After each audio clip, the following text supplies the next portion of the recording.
En prélude à l'organisation en 2023 des élections présidentielles au Congo et de l'identification des populations congolaises, la Commission électorale nationale indépendante et l'Office national d'identification de la population envisagent un cadre de collaboration à l'effet d'atteindre leur mission, mais également de contribuer au succès des élections. Nous avons mis en place des stratégies qui vont permettre à la CENI, librement et de façon indépendante, de réaliser sa mission et entre-temps à l'ONIP de passer par la CENI pour réaliser notamment l'identification de la population, a indiqué Richard Ilunga, le directeur général de l'ONIP. «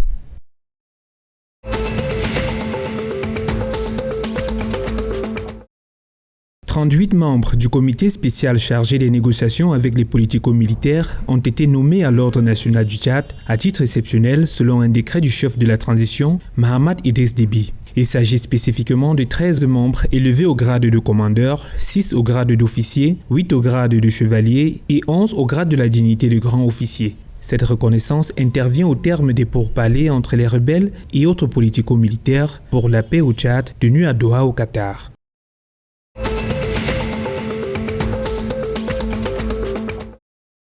Les autorités gabonaises ont lancé le 12 août 2022 un chantier de construction d'une centrale solaire photovoltaïque à Ayemé-Plaine, à une trentaine de kilomètres de Libreville.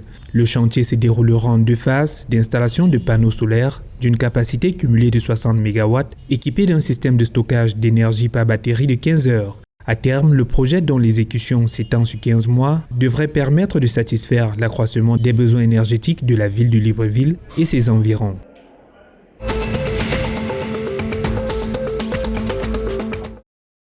Dans le but d'accroître ses rendements fiscaux à travers la traçabilité du commerce de bétail, les autorités communales de Ngaoundéré 3e, dans la région du nord du Cameroun, vont construire un marché de bétail d'une valeur de 98,1 millions de francs CFA. La construction de cette infrastructure est conjointement financée par l'État du Cameroun à travers le budget d'investissement public à hauteur de 16%, soit 15,8 millions de francs CFA, et le Fonds européen de développement à hauteur de 84%, soit 82,8 millions de francs CFA.